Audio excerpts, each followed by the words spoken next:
I stood there in the kitchen, staring at the pot of coffee I just brewed, when my phone buzzed on the counter.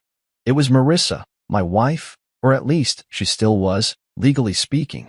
The text popped up, and I swear it felt like someone dumped a bucket of ice water over my head. Hey, just a heads up. Mom's hosting a small thing for Eli's birthday Saturday. We kept it tight, just family. Hope you understand. I read it once, then twice, because my brain couldn't catch up with what my eyes were seeing. Just family? Eli's my son. My little boy, the one I'd rocked to sleep 100 times, the one whose diapers I'd changed in the middle of the night while Marissa snored away. His first birthday, and I'm not invited? My chest tightened, like someone had grabbed my heart and squeezed it hard. I blinked at the screen, trying to make sense of it, but all I could feel was this sharp sting, this betrayal cutting deeper with every second I stood there.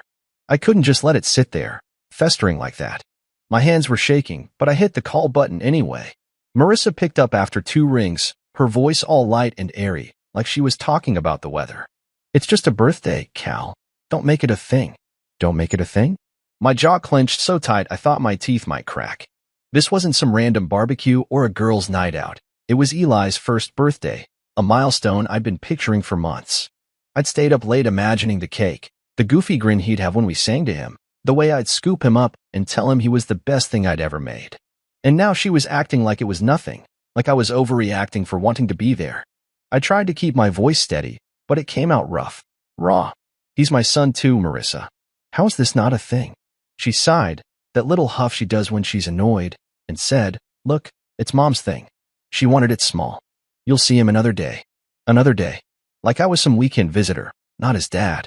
I hung up, my pulse hammering in my ears, and before I could stop myself, I dialed Doreen, Marissa's mom. She answered with that fake sweet tone she uses when she's about to shut you down. Callum, hi. What's this about? I didn't waste time. Why am I not invited to Eli's birthday? She didn't even pause, just launched right in. It's more of a maternal side event, nothing personal. We're keeping it simple. Nothing personal? I almost laughed, but it caught in my throat like a jagged rock. Eli's my kid, and they're boxing me out like I'm some distant cousin who sends a card once a year. I wanted to yell, to tell her how wrong this was, but she kept going, her voice sharp now. You're making this harder than it needs to be, Callum. It's one day. One day. My son's first birthday. I hung up on her too, my hand shaking so bad I almost dropped the phone. I walked into the living room, still reeling, and there it was, a half-finished Lego tower Eli had been playing with the last time he was here. Those little blue and red bricks, scattered across the coffee table, hit me like a punch to the gut. I could still see his chubby hands stacking them, hear his giggle when they'd fall over. That was my boy, my life, and they were cutting me out of it. Something snapped inside me, this hot, angry thing that I couldn't push down anymore. Fine. If they didn't want me there, if I wasn't family enough for them, then I wouldn't be around at all. I grabbed my phone again, my thumb hovering over the screen, and I started looking for a way out. Not just out of the house, but out of this whole mess they'd made. They could have their maternal side of it. Without me, I'd be gone, and they'd see what it felt like to miss someone who mattered. I didn't know where I was going yet, but I knew I wasn't sticking around to beg for a seat at a table they didn't even set for me. My heart was still racing, but now it wasn't just hurt, it was purpose. I'd show them I didn't need their permission to live my life, to feel like I mattered. Eli might not remember this birthday, but I damn sure remember how they made me feel, and I wasn't going to let it happen again. I sat down on the couch, right next to that Lego tower, and started scrolling, looking for somewhere, anywhere, that wasn't here. They'd pushed me out, and I was done pushing back. It was time to walk away. The kitchen felt smaller now, like the walls were closing in, but I didn't care. I poured myself a coffee, the steam rising up as I leaned against the counter, my mind spinning. I wasn't just mad, I was done. Done with Marissa's breezy excuses, done with Doreen's smug little rules, done with feeling like I had to prove I belonged in my own son's life. I took a sip, the heat burning my tongue, and it felt good, like it was waking me up. I wasn't going to call again, wasn't going to argue. They'd made their choice, and now I was making mine. I'd find a place to go, somewhere far from their balloons and their cake and their just family nonsense. I didn't need their invitation, I'd make my own plans, my own peace. And maybe, just maybe, they'd realize what they'd lost when I wasn't there to pick up the pieces anymore. I set the mug down, harder than I meant to, and it clinked against the counter. My eyes drifted back to the phone, to that stupid text still glowing on the screen. Hope you understand. No, I didn't understand, and I wasn't going to pretend I did. I opened a browser, my fingers moving fast now, searching for flights, hotels, anything that'd take me away from this. I didn't know what I'd find, but I knew one thing for sure. I wasn't spending Saturday sitting here, staring at these walls, while they celebrated without me. They wanted a tight little party? They could have it. I'd be somewhere else, somewhere they couldn't reach me, and I'd make damn sure it was better than anything they could have planned.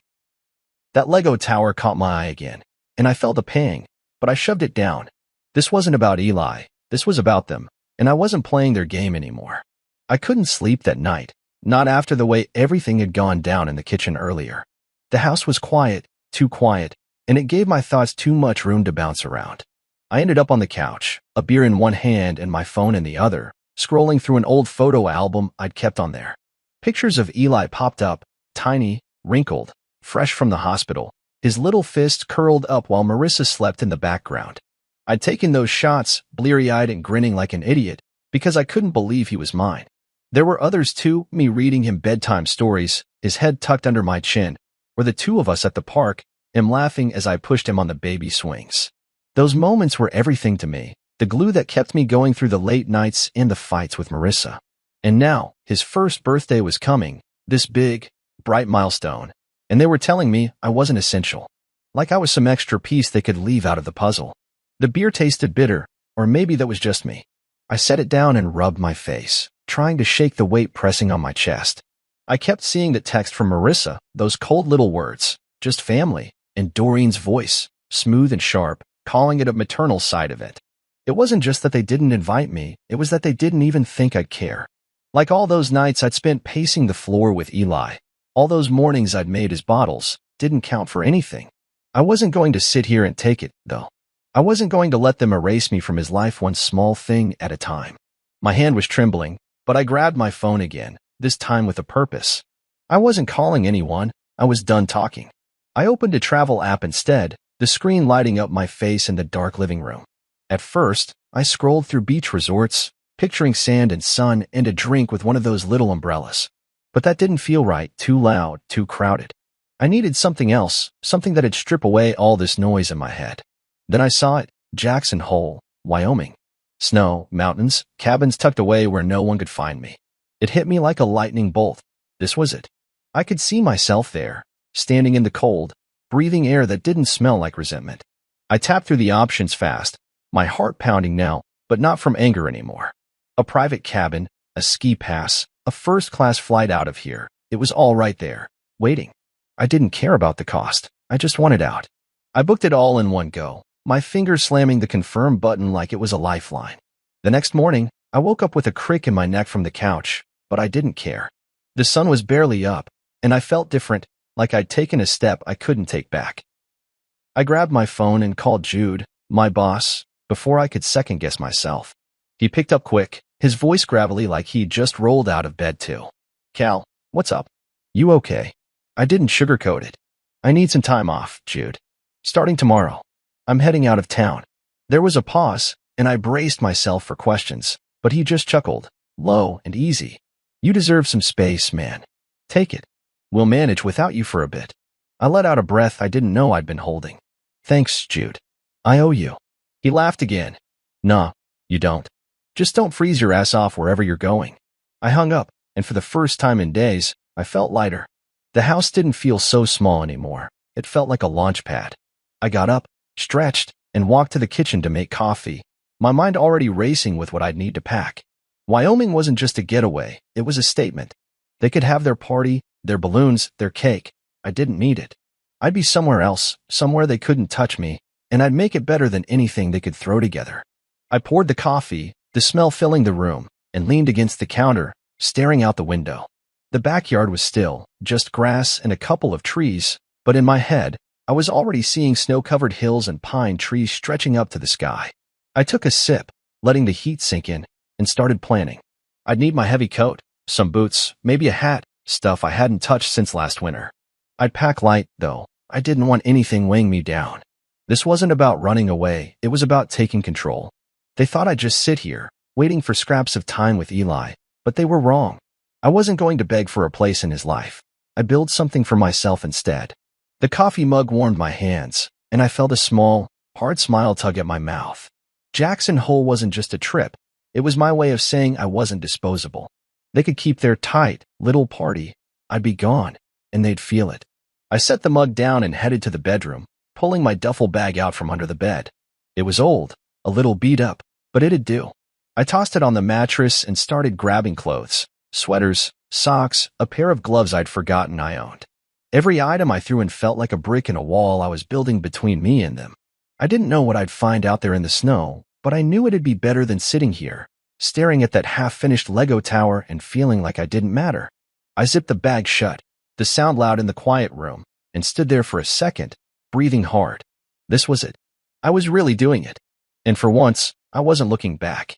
I stood in the bedroom, my duffel bag zipped up and sitting on the bed like a quiet promise. Packing it had been slow, deliberate. Every sweater I folded, every pair of socks I tucked in, felt like I was putting on armor.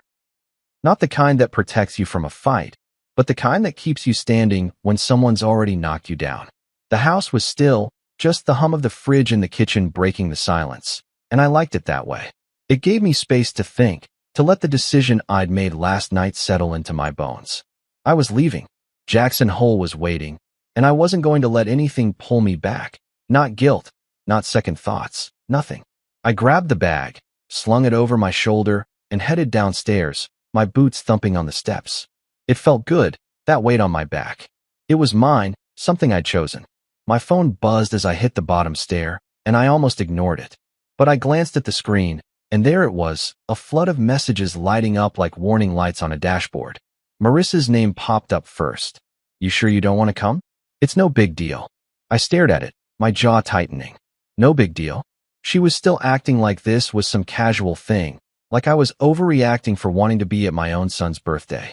I scrolled down, and there was Doreen. Don't make this about you. That one hit like a slap, and I could hear her voice in my head, all prim and cutting. Then Kylie, Marissa's sister, chimed in. Hope you're not serious. Eli won't remember. I let out a sharp breath, almost a laugh, but there was no humor in it. They didn't get it. Not one of them. This wasn't about Eli remembering. This was about me, about what it meant to be his dad, and they were stripping that away like it was nothing.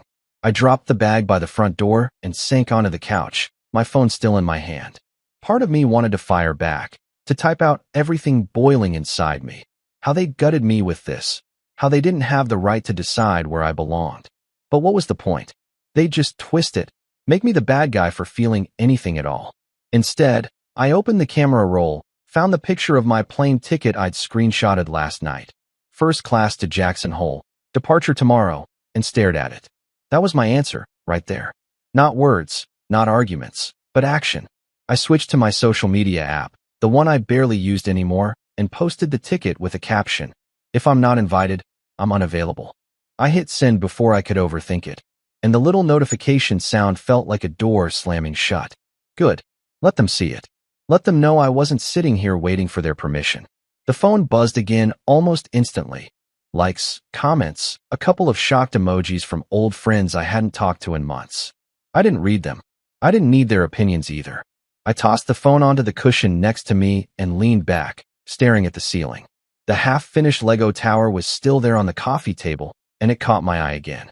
I could almost hear Eli's laugh, that high-pitched squeal he'd let out when I'd knock it over on purpose just to see him smile. My chest ached, but I pushed it down. This wasn't about abandoning him. It was about refusing to let them treat me like I didn't matter. I'd see him soon, on my terms, not theirs. For now, I had to get out, had to breathe air that didn't taste like their rules. I got up, grabbed my coat from the closet, and checked the time. I still had a few things to do, pick up some thermal socks, maybe a new pair of gloves, stuff I'd need for the snow. The airport shuttle was booked for tomorrow morning, and I wanted to be ready. I stepped outside, locking the door behind me, and the cold air hit my face, sharp and clean. It wasn't Wyoming cold, not yet, but it was a taste of what was coming. I walked to my truck, the duffel still slung over my shoulder, and tossed it in the back. Driving into town, I kept the radio off, letting my thoughts run. I pictured Marissa reading that post, her lips pressing into that thin line she does when she's mad. I pictured Doreen scoffing, telling whoever would listen that I was being dramatic. Good. Let them talk. I wasn't there to hear it. At the store, I moved quick. Socks, gloves, a scarf I didn't really need but grabbed anyway. The cashier, a kid with a bored look, barely glanced at me as he rang it up. Big trip? He mumbled, nodding at the pile. Yeah, I said, keeping it short. Heading somewhere cold. He shrugged, like it didn't matter, and it didn't, not to him. But to me, it was everything. I paid, grabbed the bag, and headed back to the truck. The sky was gray now, clouds rolling in, and it matched how I felt, stormy, but steady. I drove home, the streets quiet, and pulled into the driveway just as my phone buzzed again. I didn't check it. I didn't need to. Whatever they had to say, it could wait. I was done answering. Back inside, I dropped the shopping bag by the duffel and went to the kitchen. I made a sandwich, ham, cheese, nothing fancy, and ate it standing up, leaning against the counter. The house felt different now, like it was just a pit stop, not a home. I washed the plate, set it to dry, and glanced at the clock. Tomorrow couldn't come fast enough. I grabbed my phone one last time, saw the notifications piling up, more messages, more reactions, but I powered it off. Silence. That's what I wanted, what I was chasing. I headed upstairs, lay on the bed without bothering to change, and closed my eyes. The duffel was packed, the ticket was posted, and I was gone, maybe not yet, but in every way that mattered. They'd see it soon enough. I stepped off the plane in Jackson Hole, and the cold hit me like a wall, sharp, crisp, and so different from the stale air I'd left behind.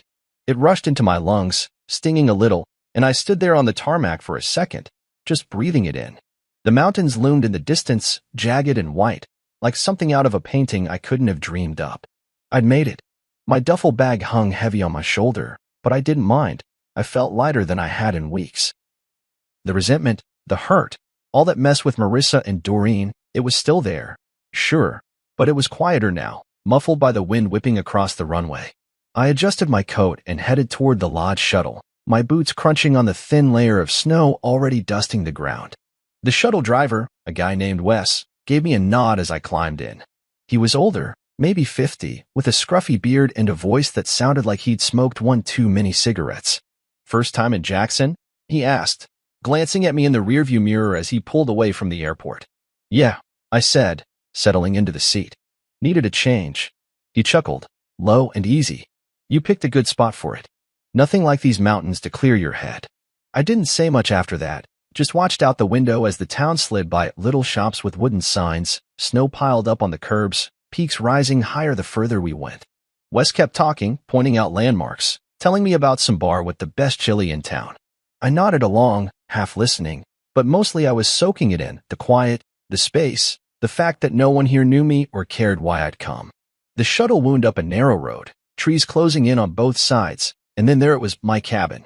It sat alone, tucked against a hill, all dark wood and big windows glowing soft in the fading light. Wes dropped me off with a wave. Enjoy the solitude, man. Holler if you need a ride back. I thanked him and hauled my bag up the steps, the cold biting at my fingertips as I fumbled with the key. The door swung open, and I stopped dead. A fire was already crackling in the stone fireplace, the heat washing over me like a welcome. Flannel blankets were draped over a big leather couch, and those floor-to-ceiling windows showed nothing but snow and trees stretching out forever. Outside, a hot tub steamed under a little overhang, the water bubbling quietly. It was perfect, better than I'd pictured when I'd booked it in that angry haze back home. I dropped my bag by the door and walked to the windows, pressing my hand against the cold glass. The silence was thick, broken only by the pop of the fire, and it felt like a reset button had been hit. No buzzing phone, no voices telling me what I should feel, just me and this place. I pulled out my phone, snapped a quick selfie with the fire glowing behind me, and posted it. No balloons, no drama, just silence. I didn't check the likes right away, just tossed the phone onto the couch and grabbed a beer from the little fridge the lodge had stocked. The first sip was cold, sharp, and I sank into the couch, letting the warmth from the fire seep into my bones. This was what I'd needed, what I'd been chasing when I'd clicked that confirm button. Not just a trip, but clarity, something to remind me I didn't have to beg for a place in anyone's life.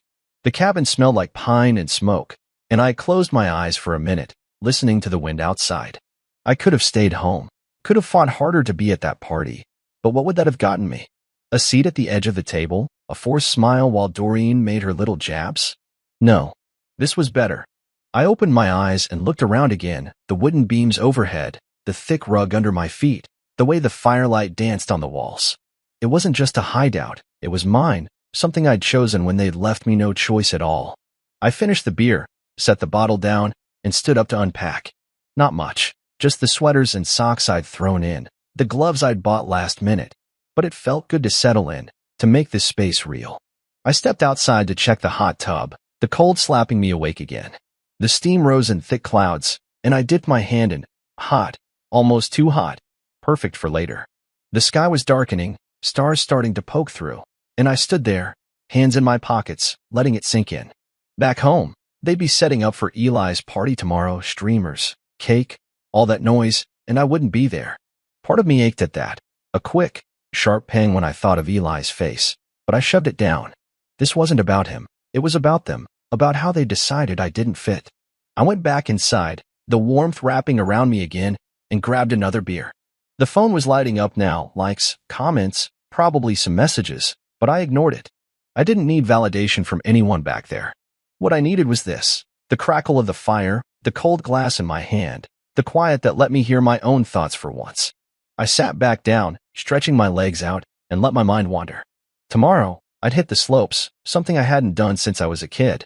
I'd booked a lesson, figured I'd start slow, but the idea of it, the speed, the cold air rushing past, made my pulse kick up a little. It was something new, something for me, not tied to anyone else's plans or rules. I took another sip, the beer settling me, and glanced at the fire. The log shifted, sending up a spray of sparks, and I felt a small, real smile tug at my mouth. This wasn't just escape, it was freedom. They could have their party, their maternal side of it. I had this, and it was already more than they could have given me. The night stretched out ahead, quiet and mine, and I leaned back, ready to let it unfold. I woke up to sunlight streaming through those big cabin windows, the kind of bright that bounces off snow and makes everything look sharper. The fire had burned down to embers overnight, but the room was still warm, cozy in a way I hadn't felt in forever. I stretched, my back popping from the couch where I'd crashed, and for a second, I just lay there, listening to the quiet. No phone buzzing, no voices, just the soft whistle of wind outside. It was Saturday, Eli's birthday, and back home, they'd be blowing up balloons, setting out snacks, getting ready to sing without me. The thought stung, but I shook it off. I'd made my choice, and I was here now in Jackson Hole, with a day ahead that was all mine. I got up, made coffee in the little kitchen, and stood by the window, mug in hand, watching the mountains glow under the morning sun. This was my therapy, and it was already working. I'd booked a ski lesson for today, something to keep me moving, to keep my head from spinning back to what I was missing. I pulled on my gear, thermal socks, the new gloves, a jacket I hadn't worn in years, and grabbed the ski pass from the counter. The lodge shuttle picked me up right on time, Wes behind the wheel again, grinning like he'd been waiting to see me. Skiing today? Huh? Good call, he said, pulling onto the road. Powder's fresh, best day for it. I nodded, managing a small smile. First time in a while. Hope I don't need it too bad. He laughed, a rough, friendly sound. You'll be fine. They've got good folks up there to show you the ropes. The ride was quick, the hills rolling by, and I felt a flicker of excitement, something I hadn't expected. This was new, and I needed new. At the ski rental shop, I met Lane, my instructor. She was maybe 30, with short hair tucked under a beanie and a grin that said she'd seen her share of shaky first-timers. Callum, right? Ready to hit the snow? She asked, handing me a pair of skis. Yeah, I said, taking them, the weight solid in my hands. Let's see if I remember how this works. She walked me through the basics, how to clip in, how to shift my weight, how to stop without plowing into a tree. Her voice was calm, steady, with a little edge of humor that made it easy to listen. We started on a gentle slope, just a practice run, and I wobbled at first, my legs feeling like they belonged to someone else. But then I got it, the rhythm, the lean, and I made it down without falling. Lane clapped, grinning. Not bad, Cal. You're a natural. I laughed, breathless, the cold air burning my lungs. Tell that to my knees. The next run was steeper, faster, and I felt it, the rush, the way the wind cut past me, the snow crunching under my skis. My mind went blank, no room for anything but the slope and the next turn. It was exactly what I'd needed, this clean wipe of everything back home. Lane kept me going, pushing me a little harder each time, and by the end, I was grinning like a kid, sweat soaking my shirt under the jacket. "You're hooked now," she said, unclipping her skis. "Tomorrow, we'll try something bigger." I nodded, still catching my breath. "Deal."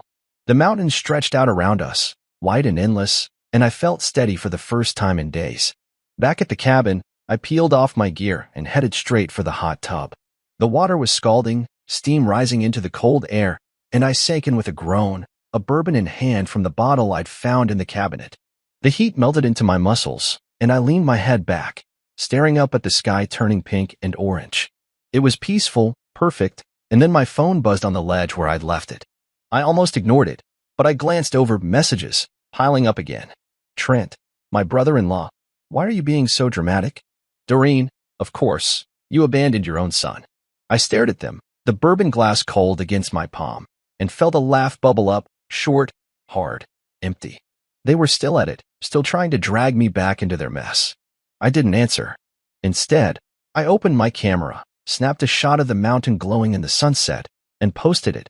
Sometimes, peace is the best gift you can give yourself. Then I tossed the phone aside, letting it clatter on the wood. The water bubbled around me, and I took a slow sip of the bourbon, the burn matching the heat on my skin. Back home, they'd be cutting cake right about now, singing to Eli while he clapped his little hands. I pictured it for a second, his face lit up, Marissa smiling, Doreen fussing over everything, and it hurt, but not as much as I'd thought it would. I wasn't there, and yeah, that sucked. But this was mine. The mountains, the snow, the quiet, they didn't get to take that away. I closed my eyes, letting the steam wrap around me, and thought about the day. Skiing with Lane, feeling my body figure it out, the way the world shrank down to just me and the slope. It was simple, clean, and I hadn't realized how much I'd needed that until now. The sky darkened, stars popping out one by one, and I stayed there, soaking, sipping, letting the cold air mix with the heat. My phone buzzed again, but I didn't look. Whatever they had to say, it could wait forever if I wanted. I wasn't their punching bag anymore, not their fallback guy to blame when things went sideways. I finished the bourbon, set the glass down, and sank lower in the water, the jets rumbling against my back. Tomorrow, I'd ski again, maybe grab a beer at that bar Wes had mentioned. For now, though, this was enough: the hot tub, the mountains, the silence. I'd left their party behind, and out here, I was finding something better. Peace wasn't just a word. It was this, right here, and I wasn't letting it go. I woke up Sunday morning to the smell of coffee brewing in the cabin's little machine, the kind of slow drip that fills the air with something steady and warm. The hot tub had knocked me out last night, and I'd slept hard, no dreams, just a deep, blank rest I hadn't had in weeks. I rolled off the couch, my muscles stiff from skiing but loose from the soak, and grabbed my phone off the counter where I'd left it. The screen was lit up with notifications, but one stood out, a voicemail from Amira, my cousin, the only one in the family who ever got me. Her name made me pause, a little spark of curiosity cutting through the haze. I poured a mug of coffee, the steam curling up, and hit play, leaning against the counter as her voice crackled through. "Call me. You are not going to believe what happened." That was it, short, sharp, with a laugh behind it. I grinned despite myself. Amira always had a way of pulling me out of my own head.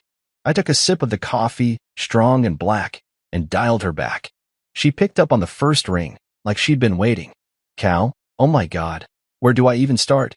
she said, her voice buzzing with energy. "The party yesterday, it was a train wreck. You dodged a bullet, trust me." I set the mug down and walked to the window, the mountains stretching out white and calm under the morning sun. "What happened?" I asked, keeping it casual, but my pulse kicked up a little. I wasn't sure I wanted to know, but I could not ask.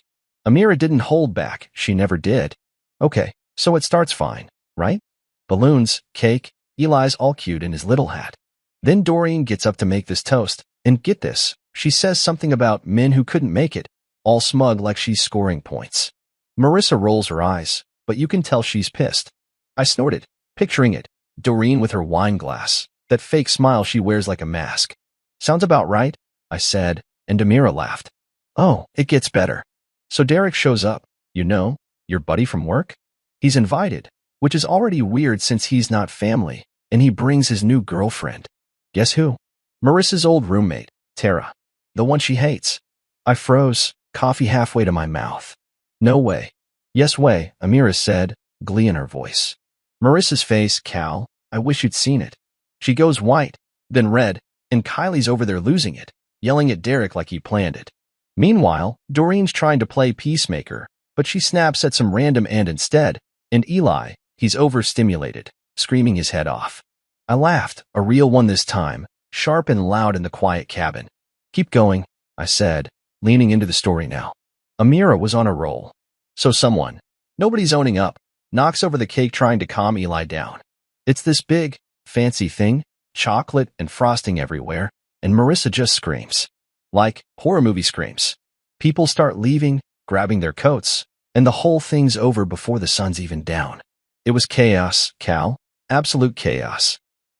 I took a slow sip of coffee, letting it sink in, the warmth spreading through me as I stared out at the snow. Yes, I picked the right weekend to disappear, I said, and Amira cackled. You have no idea. They're all blaming each other now. Doreen's mad at Marissa, Kylie's mad at Derek, and somehow you're the bad guy for not being there to fix it. I shook my head, setting the mug down on the windowsill. The fire was still smoldering from last night, and I tossed a log on, watching the flames catch. They can't pin this on me, I said, more to myself than her. Oh, they're trying, Amira said. Marissa's been whining to anyone who'll listen, and Doreen's acting like you cursed the whole day by leaving. It's ridiculous. I grinned, poking at the fire with the iron rod. Let them spin it however they want. I'm not there to hear it. Amira's voice softened a little. Good for you, Cal. Seriously. This trip, it's the smartest thing you've done in a while. I nodded, even though she couldn't see me. Yeah, it is. We hung up after that, and I stood there by the fire, the heat licking at my hands. The cabin was quiet again, just the crackle of the logs and the faint hum of the wind outside. I pictured the party falling apart, Doreen's toast, Derek and Tara walking in, the cake hitting the floor, and it felt like a movie I'd walked out of halfway through. I didn't need to see the ending. I already knew it was a mess. And here I was, miles away, with coffee in my hand and mountains out my window. I didn't feel guilty, not like they wanted me to. I felt satisfied, like I'd bet on myself and won. I grabbed my phone again, scrolling through the messages I'd ignored last night. Trent, Doreen, Kylie, all the same noise, trying to drag me back into their drama. I didn't answer. What was there to say? They'd made their party, and it had blown up in their faces. I wasn't the one who'd knocked over the cake or started the yelling. I took my coffee back to the couch and sat down, stretching my legs out. The sun was climbing higher now, turning the snow outside into a sheet of white fire. I thought about Eli for a second, his little hat, his cries, and it tugged at me, but not enough to pull me under. I'd see him soon, away from all that mess, just me and him. The fire popped, sending a spark up the chimney, and I leaned back, letting the warmth settle over me. Amira's call had been a gift, a front-row seat to their collapse without having to sit through it. I didn't need to gloat. I just needed this quiet distance, a space where their voices couldn't reach. I finished the coffee, the mug empty now, and set it aside. Outside, the day was waiting, maybe another run on the slopes, maybe just a walk through the snow. Whatever it was, it'd be mine, not theirs. They could keep their imploded party. I had this, and it was better than anything they could have ruined. I sat by the fire that afternoon, the cabin glowing soft with the light bouncing off the snow outside, when my phone started buzzing again. The logs crackled, spitting little sparks, and I almost didn't check it. I was getting good at ignoring the noise. But the screen kept lighting up, one message after another, and I gave in, grabbing it off the couch with a sigh. Marissa's name popped up first. This wouldn't have happened if you'd just come. I stared at it, my thumb hovering over the words, and felt a sharp, bitter laugh rise in my throat. Typical, everything goes to hell, and somehow it's my fault for not being there to mop it up. Next was Doreen. You left us to deal with this mess. That one made my jaw clench, the nerve of her acting like I'd abandoned some sacred duty. Then Kylie, you made Eli's first birthday about you. That hit harder, a cheap shot, and for a second, I pictured Eli's face, his little hands clapping, but I shook it off. They were grasping, flailing, trying to pin their disaster on me. I set the phone down hard, the clack loud against the wood of the coffee table, and leaned back, rubbing my face. They excluded me, shut me out of my own son's birthday like I was some stranger, and now they wanted me to feel bad because it fell apart? I laughed again, short, joyless, the sound swallowed by the cabin's quiet. They didn't get it, and they never would. I wasn't the one who'd turned Eli's day into a circus. That was on them, on Doreen's snide toast and Marissa's grudges and whoever'd smashed the cake. I grabbed my coffee mug from earlier, still half full and cold now, and took a sip anyway, the bitterness matching my mood. The fire popped, and I stared into it, letting the heat sink in while their words rattled around in my head. My phone buzzed again, and I almost chucked it across the room, but it was Amira this time. I opened it quick, expecting more gossip, and she didn't disappoint. Doreen just told Grandma you cursed the party. She said it's bad blood. Grandma's not buying it, though. I grinned, a real one this time, picturing Grandma Ruth tiny, fierce, with a tongue that could cut glass. If anyone could see through Doreen's nonsense, it was her. I could hear her now, rolling her eyes, telling them all to stop whining. Bad blood, I muttered to myself, shaking my head. More like bad planning and worse attitudes. I didn't text Amira back yet, just set the phone down and stood up, stretching my legs. The cabin felt too still all of a sudden, like I needed to move, to shake off the weight they were still trying to dump on me. I grabbed my coat and stepped outside, the cold hitting me like a slap, crisp and clean. The snow crunched under my boots as I walked toward the trees, no real plan, just needing the air. The mountains loomed ahead, steady and silent, and I stopped, hands in my pockets, breathing deep. Back home, they were probably still spinning their blame game. Marissa crying to her friends, Doreen lecturing anyone who'd listen, Kylie sulking like a kid. And here I was, the scapegoat, the one they'd decided to pile it all on. It'd be funny if it wasn't so pathetic. I kicked at the snow, sending a little puff into the air, and thought about how predictable they were. Exclude me, then act shocked when I didn't stick around to take their crap. The wind picked up, rustling the pines, and I turned back toward the cabin, my breath fogging in front of me. Inside, the fire was still going strong, and I tossed another log on, watching the flames flare up.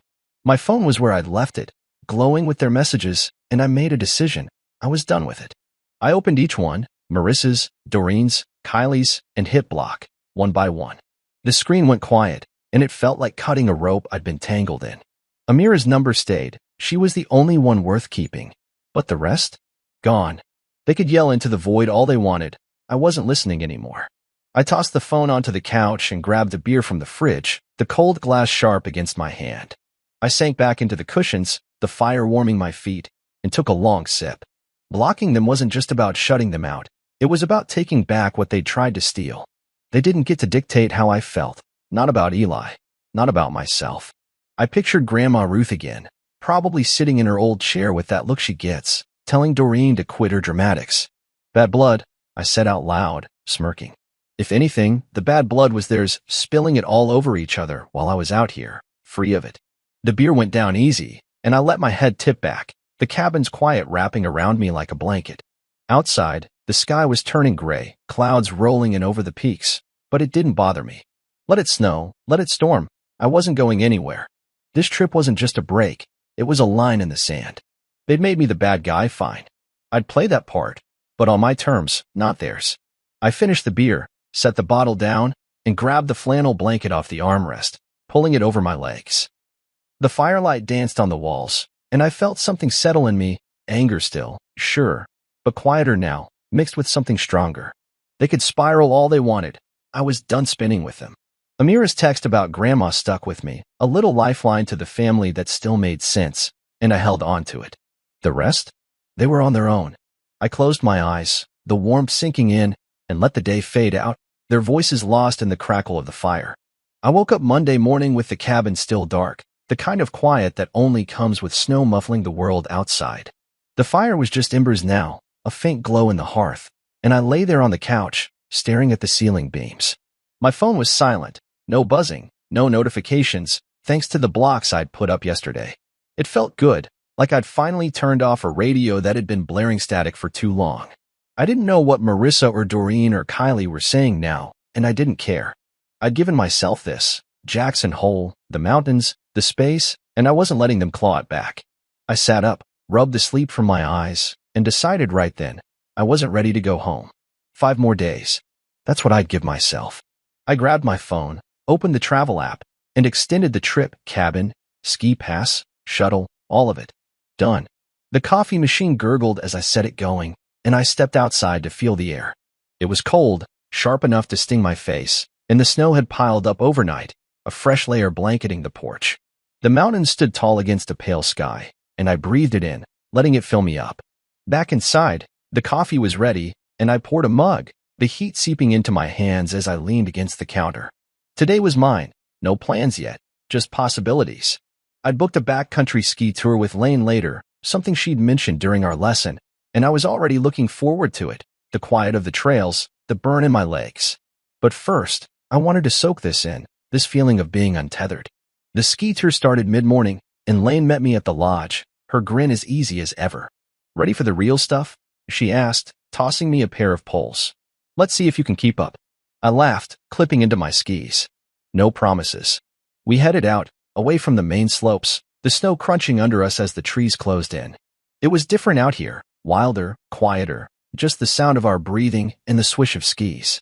Lane led the way, pointing out tracks in the snow, deer, maybe a fox, and I followed, my body settling into the rhythm. The air was cold, my lungs burning, but it felt good, like I was shedding something with every push forward. We stopped at a clearing, the mountains rising sharp around us, and I caught my breath, the world so still it almost hummed.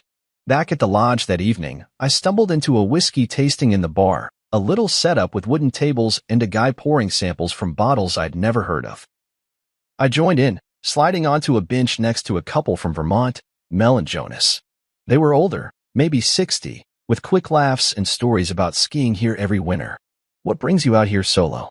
Mel asked, her eyes crinkling as she sipped her drink.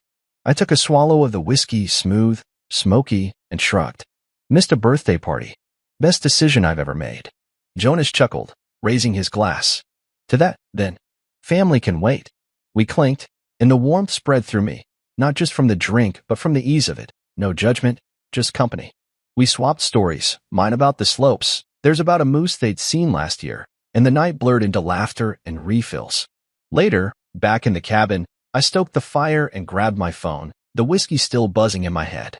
I snapped a shot of the fireplace, the flames licking up, and posted it. "I don't fix family messes anymore. That job's been outsourced to karma." I tossed the phone aside and sank into the couch, the blanket pulled over my legs. The silence from my blocked numbers was golden. No texts, no guilt trips, just the crackle of the fire and the faint howl of wind outside. I thought about Mel and Jonas, how simple it had been to sit with them, no history dragging us down. That's what I wanted now, moments that didn't come with strings. The firelight danced on the walls, and I let my mind drift.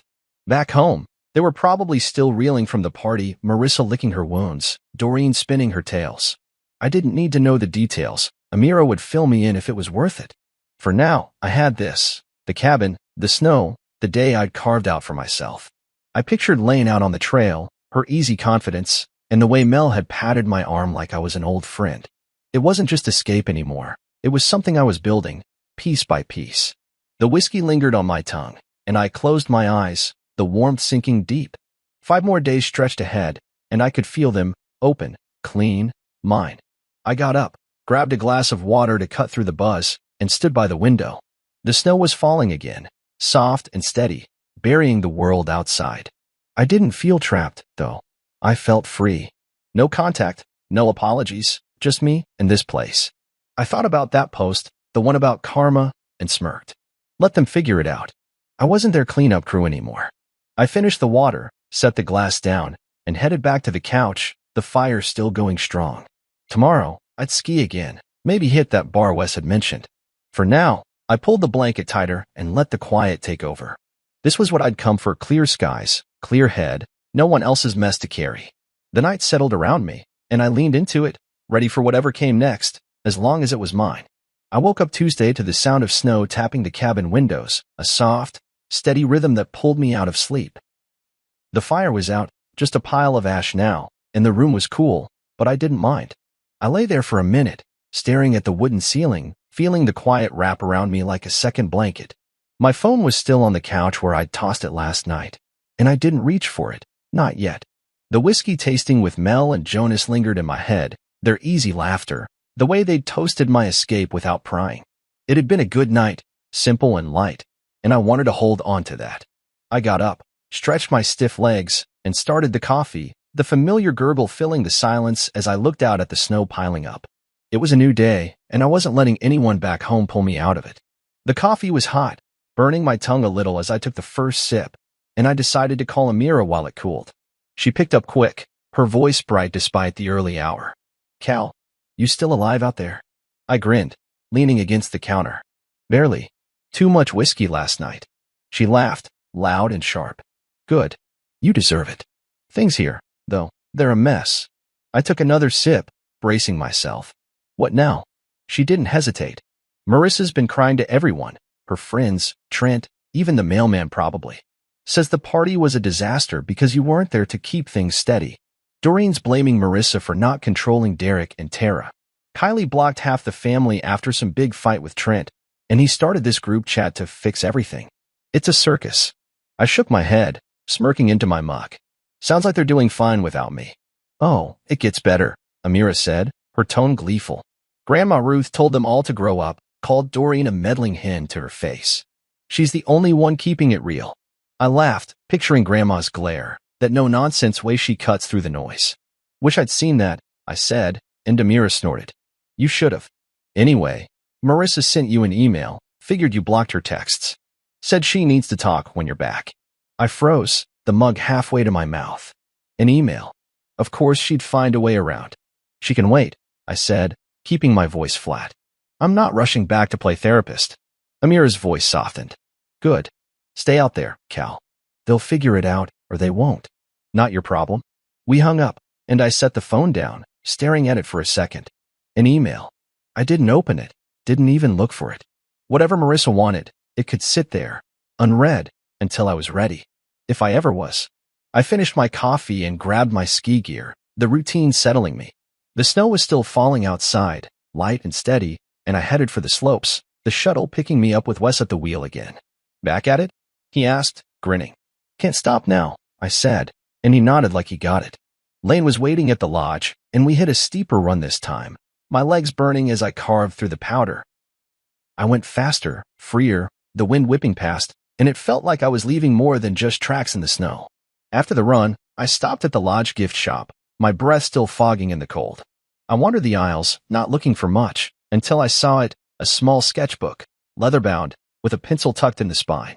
It caught my eye, and I grabbed it, an idea sparking.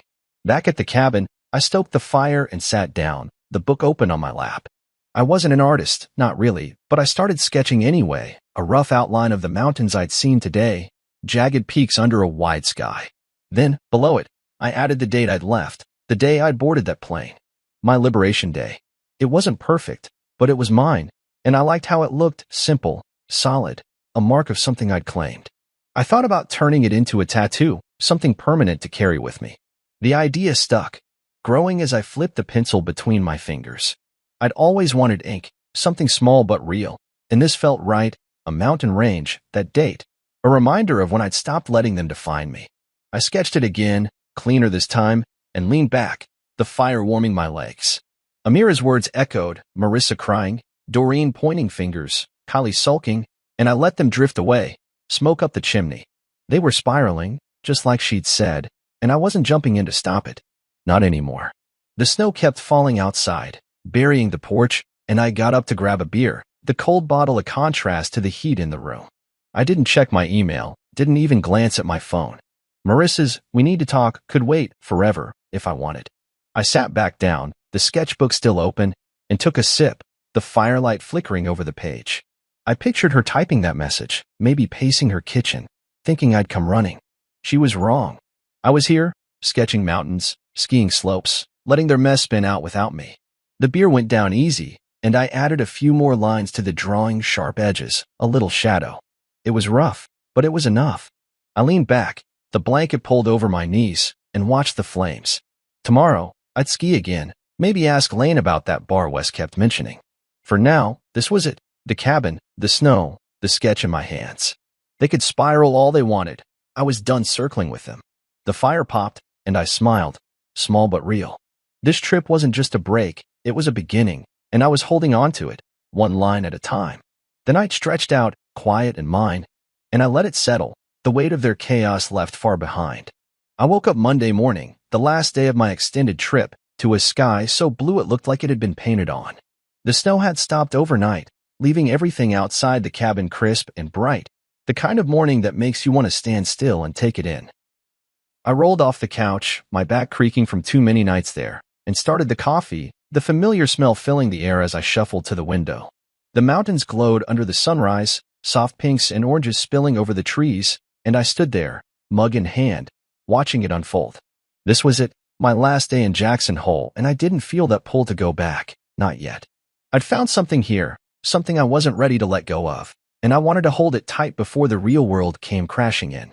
I took my coffee outside, stepping onto the porch in my boots and coat, the cold biting at my face as I leaned against the railing. The air was sharp, clean, and I sipped slow, letting the warmth fight the chill.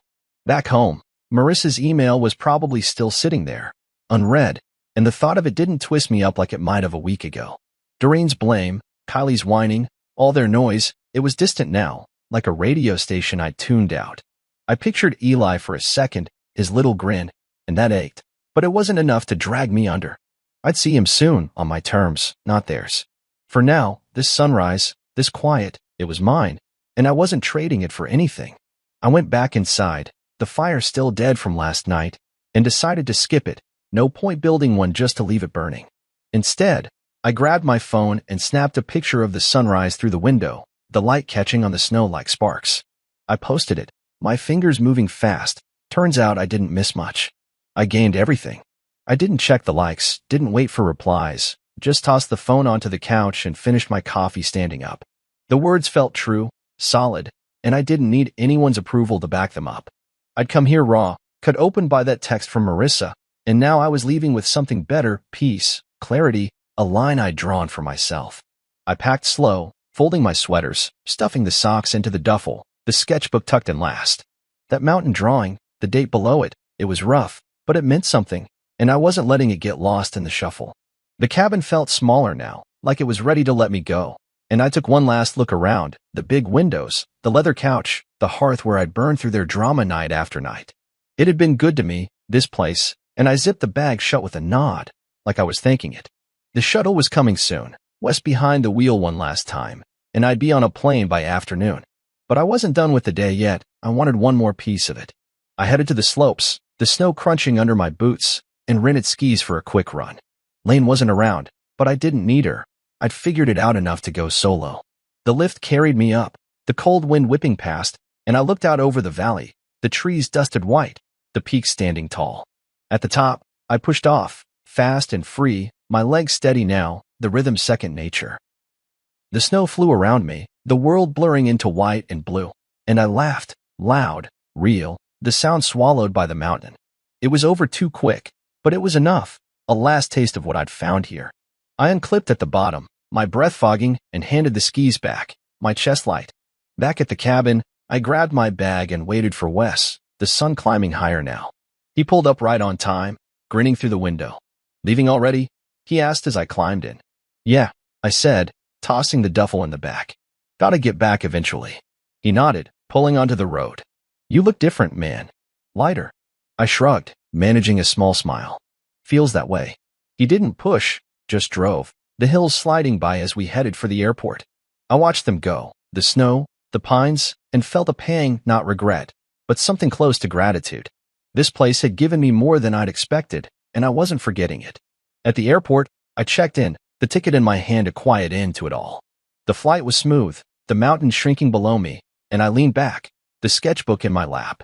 I didn't open it, just held it, the weight a reminder. Back home, I'd land in the mess, Marissa's email, whatever fallout was waiting, but I wasn't the same guy who'd left. I'd set a boundary here, one they couldn't cross, and I'd stick to it. No more showing up where I wasn't wanted, no more swallowing their shame. The plane hummed, and I closed my eyes, the sunrise still burned into my head. When I got home, the house was dark, quiet, just like I'd left it. I dropped the bag by the door and stood there, the Lego tower still on the coffee table. It hit me, Eli, the birthday I'd missed, but I didn't let it pull me down. I'd see him soon, just us, no circus. I grabbed a beer from the fridge, cracked it open, and stepped outside, the night cool and still. The stars were out, not as bright as Wyoming's, but enough. I raised the bottle to the sky, a small salute to the horizon I'd left behind, and whispered, "Here's to peace." The first sip was cold, sharp, and I grinned, zero regret, all gain. Whatever came next, I'd handle it my way, and they'd have to figure out how to live with it.